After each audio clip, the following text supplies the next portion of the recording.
We begin with some tragic news reaching us about another boat tragedy off the North African coast. As many as 12 migrants are feared to have drowned after their boat capsized near the Egyptian port city of Alexandria. According to security officials, more than 100 people from the ill-fated boat have been rescued. The survivors are reportedly said to be mainly Palestinians and Syrians. They were taken to a naval base. We'll give you more details in our subsequent updates. Now to Ethiopia, where African leaders are meeting in the capital, Addis Ababa, to discuss a potential withdrawal from the International Criminal Court. The two-day summit has been prompted by the looming trial of Kenya's President Uhuru Kenyatta at the Hague-based court. Already, there's been strong criticism of the ICC. One top official says the court is a political instrument targeting Africans. CCTV's Groom Chala has more. The opening ceremony of what could be a historical summit for the African Union. More than 30 countries are represented in Addis this weekend amid concerns that the International Criminal Court is biased. It denies those allegations, but many here are not convinced. The manner in which the court has been operating, particularly its unfair treatment of Africa and Africans, leaves much to be desired. Far from promoting justice and reconciliation and contributing to the advancement of peace and stability in our continent, the court has transformed itself into a political instrument targeting Africa and Africans. The trigger for this summit is the impending trial of Uhuru Kenyatta. Kenya's president is charged alongside his deputy William Ruto with orchestrating the violence that followed Kenya's 2007 elections. The African Union wants the ICC to make allowance for their leadership duties. But it's not just the Kenyan case that has disturbed the African Union. Officials here have long opposed the ICC arrest warrant for Sudanese leader Omar al-Bashir, and they're upset too that the United Nations has not stepped in. It's regrettable that our repeated call has fallen on deaf ears, and our concerns have been completely ignored, particularly our request to the United Nations Security Council to defer the proceedings initiated against President al-Bashir has neither been heard nor acted upon. These foreign ministers on Friday were drafting an agenda for their heads of state to discuss on Saturday. They are opening for a decision on the International Criminal Court before the summit ends. For all the harsh words here, analysts predict there will not be a general withdrawal. They say it's far more likely the summit will draw up a plan to renegotiate Africa's engagement with the court. Grumjala, CCTV at the African Union headquarters in Addis Ababa. As the AU summit commences, delegates will do much of the hard talk behind closed doors. But among those we spoke to, the general feeling is that relations with the ICC cannot stay as they are. Most of us here are looking for respect for Africa in the exercise of justice. What for the numerous victims in the African continent? What justice for them? Victims deserve justice. It's the way justice is exercised that we're discussing. There's a lot of support for Kenya. There is no time at all that we have said that we want to move out of the ICC. We've never said that, right? Are we concerned about, some of the things that are happening in the court? Yes, we are. But we've never said we're going to move out. We're a state party. We intend to remain a state party. We need to have some changes made, and we will make those requests at the appropriate forum, which is the Assembly of State Parties. We wanted the ICC also that would be responsive to the needs of our people, whether our people are mistreated by their own leaders or by international corporations that take our wealth and condemn our people to a very dire condition. All right, let's discuss this issue further. We are now joined by CCTV's Beatrice Marshall, live from Addis Ababa. Beatrice? Well, Penina, thank you very much indeed. It has been a long day here for the Executive Council, who are the foreign ministers of Africa here at the African Union. They have been meeting since 9 a.m. They have just taken a break a short while ago. They will be returning again at 9 p.m.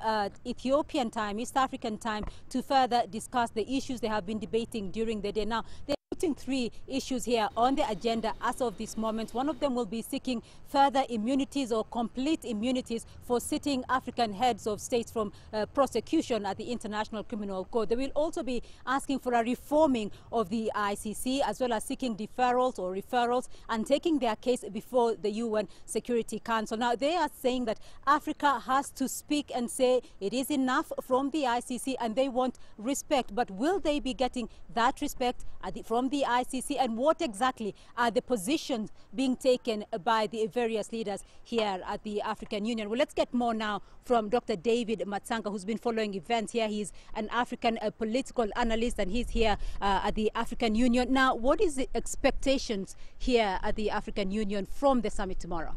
First of all, the African heads of state expect to receive some form of package from the ICC. What is the cooperation? It has cooperated, they have taken their people, but the ICC has not reformed. That is one of the main agenda in May, which they have begun on. Secondly, the question of sitting presidents, heads of states, being taken to The Hague is what they are trying to discuss to make sure that in the future, some of these things don't happen.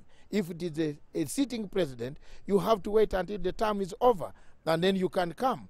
But let me come back to the reality. The reality is that we did not expect that every country from Africa will come here and jump. They must be explained to what is the situation.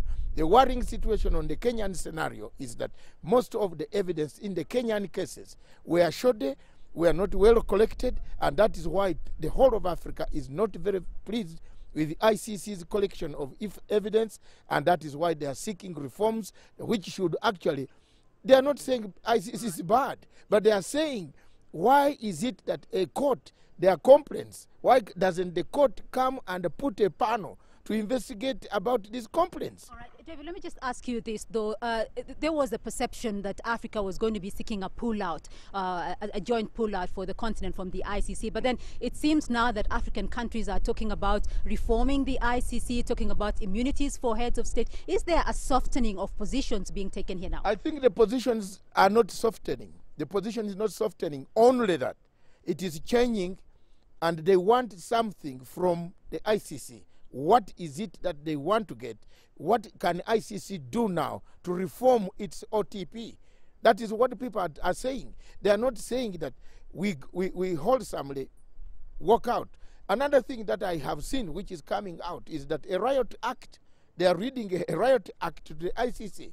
I think from tomorrow they will make a resolution, take it to the Security Council. Kenya is in a problem of security, insecurity, which is actually running around Kenya. Correct. Therefore, 12-month suspension, pending a renewal, a review of the 12 months, could put Kenya back to a place where security does not prevail. At the moment, all regional countries, African countries, are seeing that if Kenya looks at ICC issues only, forgets the backyard of its security, right, the terrorists will crop in and the people will die. That's why African countries are concerned about ICC and its involvement, intervention into Kenyan cases and intervention into other African cases. All right, Dr. David Matsanga there joining us on that situation of the International Criminal Court. Well, the heads of state will be arriving here tomorrow. Many of them have begun arriving here this evening, and there is expectation that there will be over 30 heads of state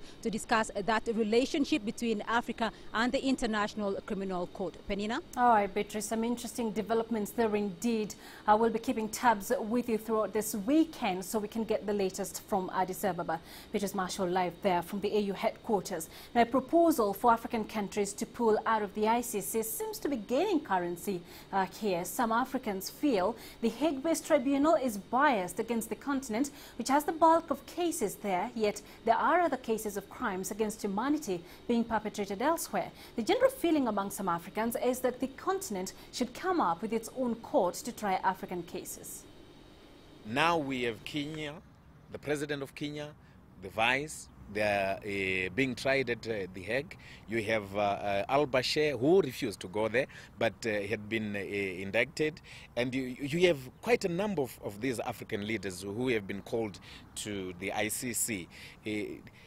You don't know, as African, that is it because African leaders have ideologies that are different from the West? Maybe that's the problem. That's why they are being called to the Hague to be tried there. I think that the ICC stands for a good cause, and that's to bring justice to all people, regardless of race, regardless of where you come from. I don't think Africa should pull out of the ICC. I think that lately the attention has been on African leaders lately. But that's not to say that the ICC is targeting Africans or that there's some kind of prejudice on African leaders or African people, but that we need to understand that some of the crimes that have been committed in many of our countries, many of our African countries, were not justifiable. It's a good move if all African countries pull out of the ICC, because we've never seen any European leader or any leaders from the Western countries being tried at the ICC. It's all African leaders, and I think it's high time we should pull out and stand up against these people who are always trying to oppress us. Separately, the International Criminal Court has ruled that Libya can try the former intelligence chief of ousted leader Muammar Gaddafi. ICC had previously demanded he be handed over to The Hague. But because Abdallah al-Senussi is already being tried in Libya, ICC judges court concluded that the case is inadmissible before the court in accordance with the principle of complementarity, end quote. The court said on Friday that pre-trial judges ruled Libyan authorities have the capacity to prosecute the former spy chief for alleged crimes against humanity over the murder and persecution of protesters in the early days of the uprising that eventually toppled Gaddafi in 2011. The ICC, however, stressed that the Senussi decision had no bearing on the case against Gaddafi's son, Saif al-Islam, who is still wanted in The Hague. Both men are being held in Libya. Under international law, a country has the first right and obligation to try suspected war crimes cases at home. The former president of Liberia, Charles Taylor, will serve his prison sentence in the United Kingdom. The 65-year-old was handed a 50-year sentence for aiding and abetting war crimes. Charles Taylor's trial was held in The Hague. We now cross over to our UK correspondent Natalie Ferry to find out more about the decision for Charles Taylor to serve his sentence in a UK jail.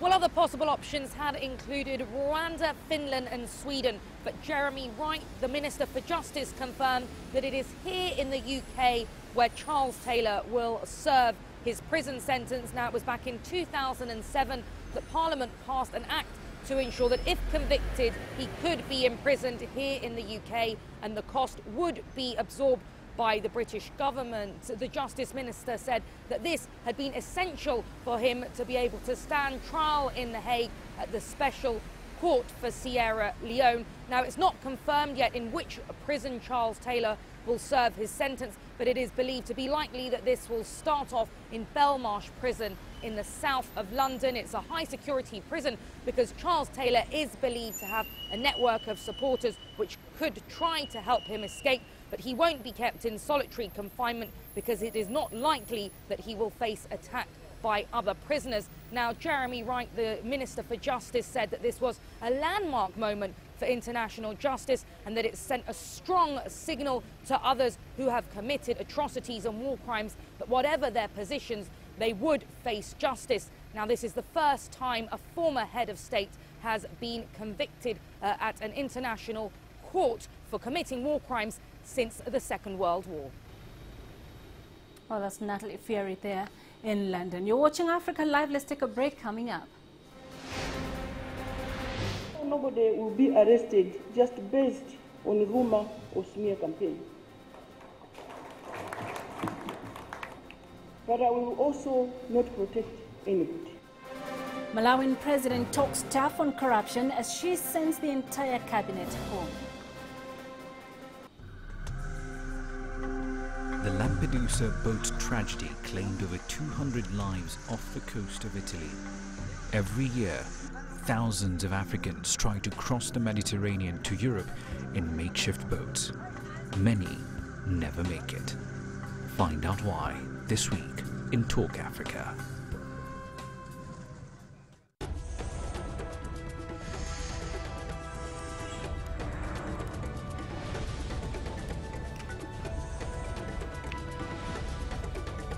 A car bomb exploded outside the Swedish consulate in the eastern Libyan city of Benghazi on Friday.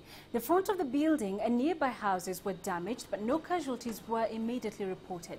The Swedish foreign minister said none of its staff had been injured because the consulate is closed on Fridays. The attack comes a day after Libya's Prime Minister Ali Zaidan was briefly abducted by a group of former rebels. Nobody claimed responsibility for that attack. Libya is struggling to regain stability after the fall of Muammar Gaddafi. Its central government and nascent army are struggling to control rival militias and Islamist militants. Malawi's President Joyce Banda dissolved her entire cabinet on Thursday in response to a multi-million-dollar fraud scandal. Police said around 10 junior government officials had been arrested and they had recovered tens of thousands of dollars in cash in their car boots and homes. One senior government official said Banda told the cabinet she had lost faith in them. The multi-million-dollar Cashgate scandal, as it's locally known, forced the government to shut down its payment system last week to investigate more than $4 million that went missing. The presidency said Banda, who came to office in April last year, would announce a new cabinet in due course. While speaking on Wednesday, Banda acknowledged the corruption that continues to dog the country and said those responsible would feel the full force of the law. It is obvious that huge amounts of public funds have been lost through corruption and theft within the public service, and regrettably, this will still continue. I wish to call upon the nation not to panic. We have a very able and professional police service, and so nobody will be arrested just based on rumor or smear campaign. But I will also not protect anybody. In other news across the continent, a warlord who had claimed to be in military command of Bangassou in Central African Republic has been arrested alongside 30 of his men. Colonel Abdallah, formerly of the Seleka Rebel Coalition, and his men are accused of spreading terror across the eastern CAR city. They have been transferred to the capital Bangui, where they will be detained. Separately, at least 60 people were killed in sectarian clashes in the CAR between local militias and former rebels. The new transitional government's failure to stem the violence has prompted the UN Security Council to pass a resolution paving the way for peacekeepers to be sent to the country. Elsewhere, Morocco's King Mohammed VI has appointed a new Islamist-led government, ending a month-long crisis triggered by a defection of a key coalition partner. The cabinet shake-up sees Saad Eddin El Othman replaced as foreign minister by Salaheddin Mizur, who heads the National Rally of Independence and whose agreement to join the government effectively prevented it from collapsing. 6 women also take cabinet posts, compared with just 1 in the previous administration. Abdelila Benkirane remains prime minister. Benkirane's party has headed the government since triumphing in 2011 elections, which followed the popular Arab revolts in the region. And finally, a team of South African researchers have discovered the first evidence of a comet hitting Earth. Following a series of analyses, researchers determined that a mysterious black pebble discovered years ago in the Egyptian desert is a piece of comet nucleus, the first ever discovered. The pebble, named Hypatia in honor of the ancient female mathematician, astronomer and philosopher Hypatia of Alexandria, is also studded with diamonds, which the scientists say makes sense considering its cometary origin. This impact is calculated to have occurred about 28 million years ago over in Egypt. Well, let's take another break here on Africa Live. Straight ahead. Going green, we tell you about one exceptional hotel in Cape Town, South Africa.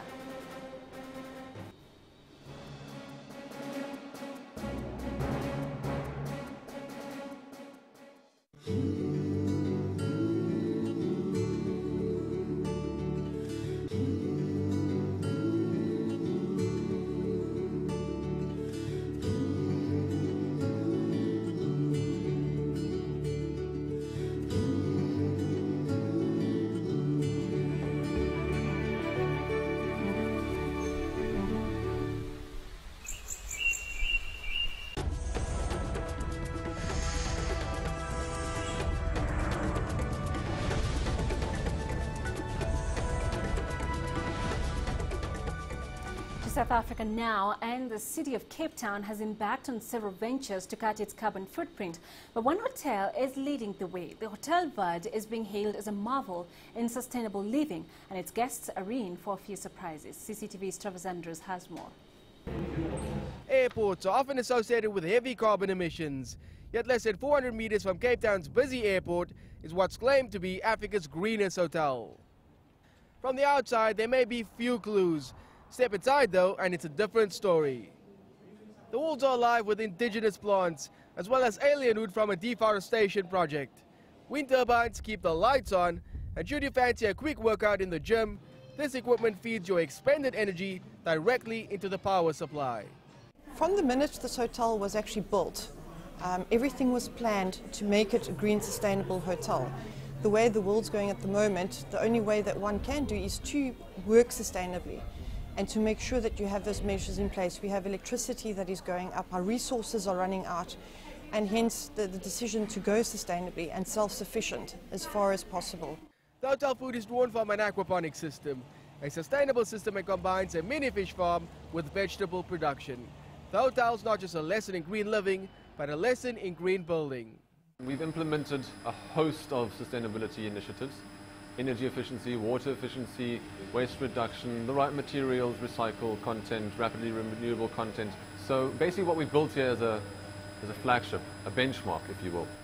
And our belief and our hope is that the industry will follow suit, at least to some degree. And the price of going green in a Cape Town hotel, around $100 a night for a double room, roughly on par with the city's more traditional hotels. This hotel's move to a greener future isn't over yet. There's also plans underway to revive this wetlands behind me and try and lure back indigenous wildlife who once lived here. Travis Andrews, CCTV, Cape Town. Natural hair is making a comeback in Senegal.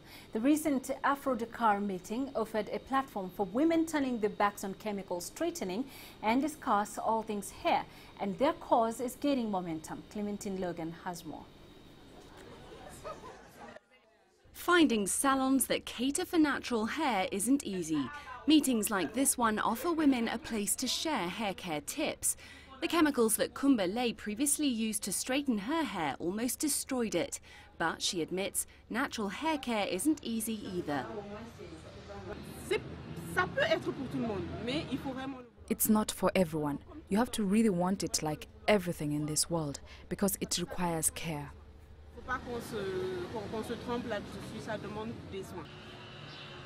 Agnes Diouf is one of the organisers behind Afro-Dakar, an organisation entirely dedicated to bringing natural hair back.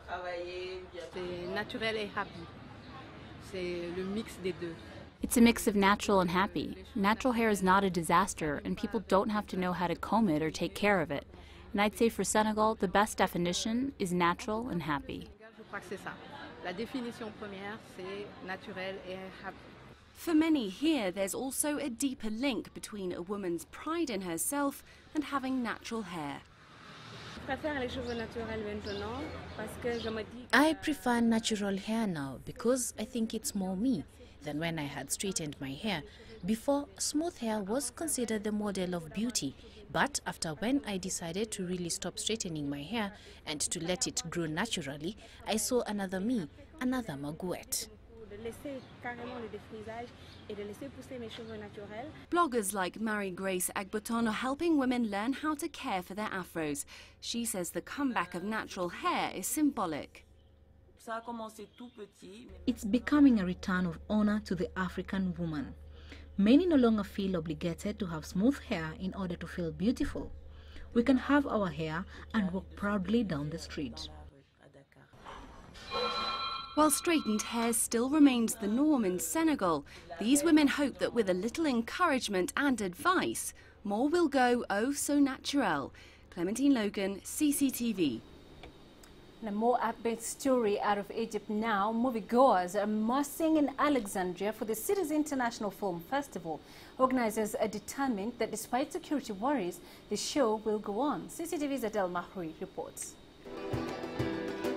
With the Mediterranean Sea and a little music as a backdrop, Alexandria launches its 29th film festival.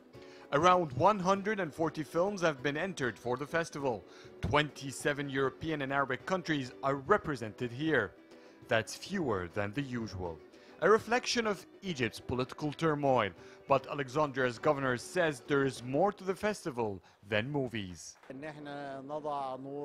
We must add the light at the end of the tunnel, and so we did, and Egypt needs this light, because if we didn't hold this festival, we will always be afraid. To guarantee safety, the opening ceremony was held in a naval base, and guests are staying in a hotel owned by the armed forces. Egypt is not alone in going through difficult times. Several Arab countries are, and this is reflected in some of the movies. We want to support Egypt in these hard times. The Arab world and even the whole world is becoming violent. Today I saw 2 movies, both very violent. It seems to me that this is and will be the trend for some time. I'm so happy we could make the film at the first place, and it's a combination of 3 stories for 3 women from 3 different times in Syria. And there's like a kind of a line between these 3 stories, but at the end you can see 3 different crises had been passed on Syria.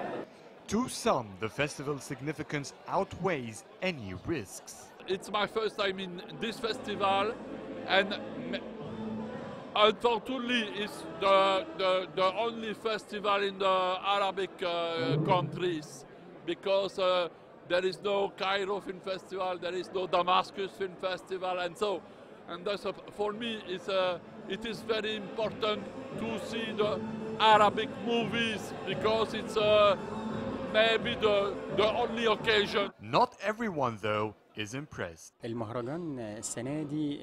attendance of artists was much weaker than usual. The organization lacks many things, but they had to hold it at this timing. Egypt's coastal city, Alexandria, defied all security challenges and successfully launched the Mediterranean Film Festival. It doesn't care how big the festival is this year, as long as the message is clear that life in Egypt will go on. Adil Mahroui, CCTV, Alexandria. All right, let's catch up now with the latest on Biz News. Rama joins us for that.